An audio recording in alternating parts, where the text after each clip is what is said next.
Biafra. If Igbos don't rethink, what happened to Southern Sudan may befall us, Bishop Godfrey Ona says. Can you imagine? So are you saying that Igbos should stop asking for Biafra? All these bishops that will not stay in their monastery or wherever they stay, or monastery, or in their church, leave people to do what they want to do. If you can't support them, you leave them and don't dissuade them. Okay, are you saying that it is with the way Nigeria is going, with the maltreatment the Igbos are receiving from Nigeria, are you saying that the Igbos should keep quiet and continue to be slave or third-class citizens in their own country? No, you can't continue that. So Nigerians have two options. Either they run a government of inclusivity and allow Igbos to participate, or give them their Biafra, let them go their way if you think you don't need them. Simple. So this man that is coming out here to say that if Igbos don't rethink, what happened in South Sudan might happen to them, I don't understand. While speaking on the topic leadership with compassion, the Catholic Bishop of the Nsukka Diocese, Most Reverend Professor Godfrey Igwebike Ona, sent a message to the Igbos, urging them to ignore every agitation geared towards the division of the country. He said if they don't rethink, what happened to Southern Sudan may befall them.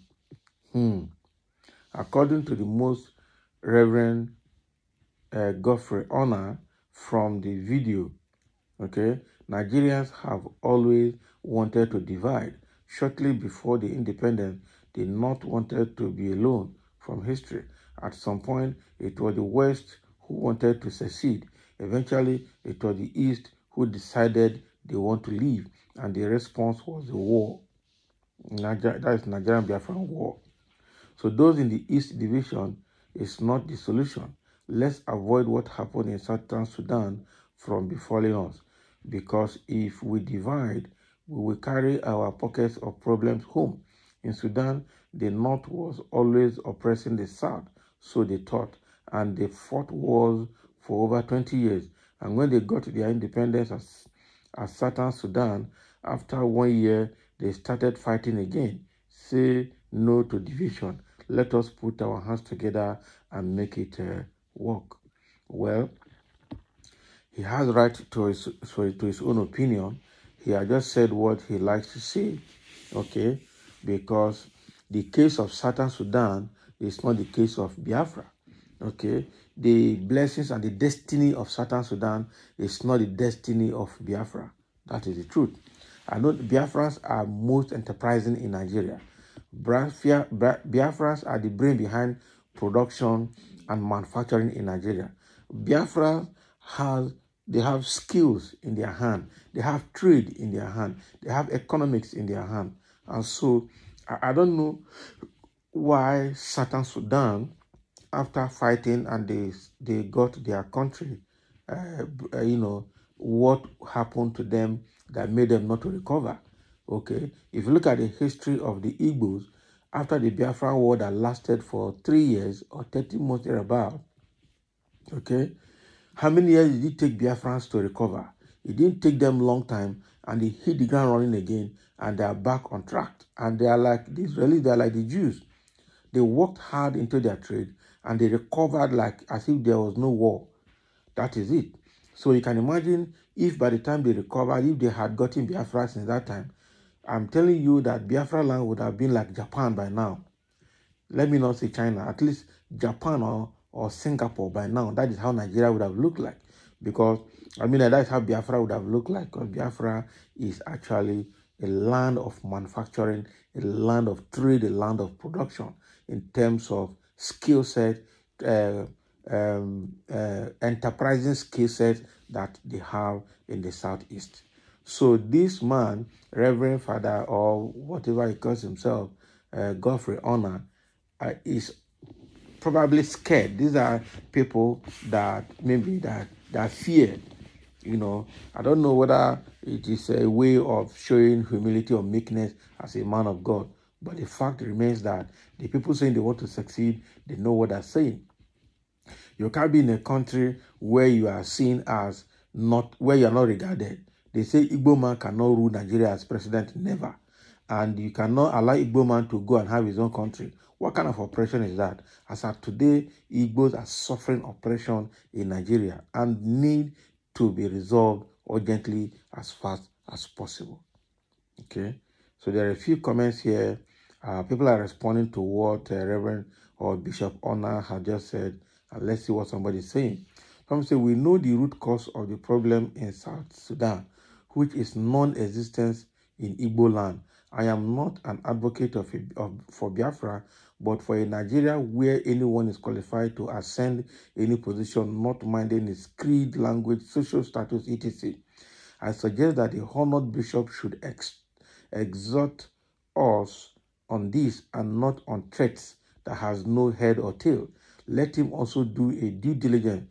I hope I got this right, and come up on how to deal with or solve the lingering marginalization which has been there even before I was born, over 6 decades ago, okay, which was and is still the main reason for separatist agitation. I rest my case. Exactly. And this is well said.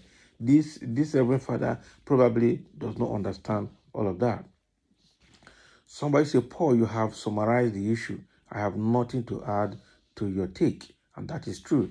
Ethnic and religious bigotry will always bring a setback to any nation or people. There is too much bitter tribal sentiment in Nigeria. Yes, it's because of the way some tribes are marginalizing some others. Some opportune tribes are marginalizing some others. That is why it is like that, and it has to change. Someone say that is the point, but the worry is that flows down from the top to bottom. Okay, most reverend will need a working government in Nigeria, a government that has her citizens at heart, a government that is there for the majority of the citizens, for everybody. Words of wisdom, Father, please tell them. I hope they listen. This one, can you imagine? This one is another tribal bigotry that is alluding to what the most reverend father has said, or bishop, but that is not the case. Somebody, which wisdom do you know? What you are talking? Just mind your own business. Somebody don't come from there. There's no wisdom there. My major problem with our people is that none want Igbos to go, but in other hand, none like Igbo man to reset the history of this nation. What's actually problem of my people? Allow these people to rule or allow them to go their way. One thing supposed to happen. Exactly. Please, I want Igbos to go. We are also tired of them. Exactly. So allow the Igbos to go. Let them go their way. Don't hold them. Stop holding them. Stop holding them. Okay? You are tired of Igbos because of your inferiority complex. Whenever you see an Igbo man or woman, you feel so inferior. Even if Igbos go, you will still be inferior from a distance. Exactly. These are internet rats. They know how to respond to comments. Okay? So for this Bishop Honor that is speaking, I think the basic thing here is that if Igbos cannot be regarded as people that can also take prominent position in Nigerian government, they should be allowed to go. Stop marginalizing or oppressing them. Don't turn them to slaves, because that is what Nigeria, combination of Hausas and Yorubas, are trying to do, to combine effort and to turn Igbos to slave in Nigeria. But that obviously will not happen. That is the truth. So thank you for listening, and let's have your comment about what this Bishop Godfrey Honor is saying, the Catholic Bishop of Nsukka Diocese in Anambra State.